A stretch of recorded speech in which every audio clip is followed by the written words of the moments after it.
Mummy এসে গেছে, mummy এসে গেছে। মাম্মি কি এনেছো? এই তো মা, বাজার থেকে অনেক কিছু কিনে এনেছি তোমার জন্য। বাজার দেখাবা না? কি করছো, চলো দেখাও। দেরি করছো কেন? কোথায় আমি দেরি করছি? আচ্ছা চলো, তোমাকে দেখাচ্ছি বাজার থেকে কি কি এনেছি আমি তোমার জন্য। আজকে বাজারে গিয়ে অনেক কিছু নিয়ে আসছি, চলো দেখি আমরা কি এনেছি। আমি এখন ব্যাগ থেকে এক একটা করে সব কিছু বের করব। এই দেখো, আজকে নতুন নতুন জিনিস নিয়ে এসেছি। প্রথমে তো আমি নিয়ে এসেছি তোমার জন্য চিকেন, আর এটা হলো মূলা।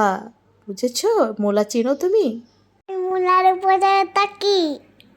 ওটা তো শাক। তারপরে শাক কখনো তুমি খেয়েছো?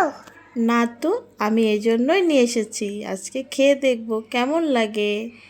মূলাতে কি রান্না করবো? পুরপুরি? তুমি কি পুরপুরি খেতে চাও? হ্যাঁ। ঠিক আছে, তাহলে আজকে পুরপুরি রান্না করব। আর চিকেন খেতে চাও? হ্যাঁ। আজকে কিন্তু চিকেন দিয়ে আলুর ঘাঁটি করব, তুমি কি খেতে চাও? হ্যাঁ, আমি খেতে চাই। এই দেখো কত কিছু এনেছি, পেঁয়াজ এনেছি, আলু এনেছি, আর সাথে একটা পেঁপেও এনেছি। পেঁপে সিদ্ধ খেতে চাও?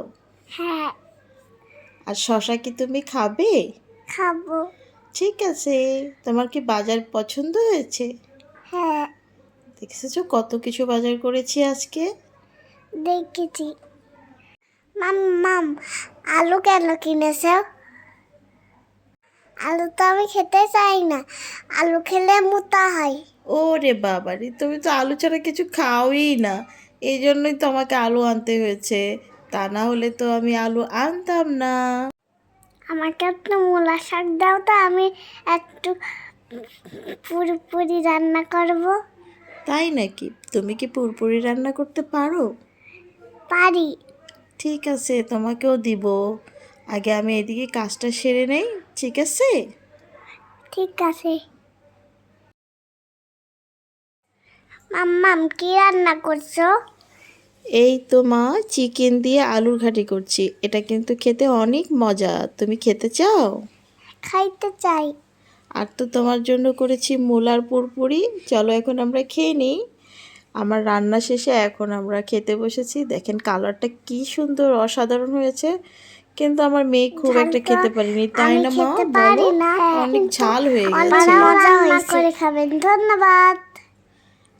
তাহলে আজকের মতো আমরা চলে যাচ্ছি, সবাই ভালো থাকবেন, আল্লাহ হাফেজ।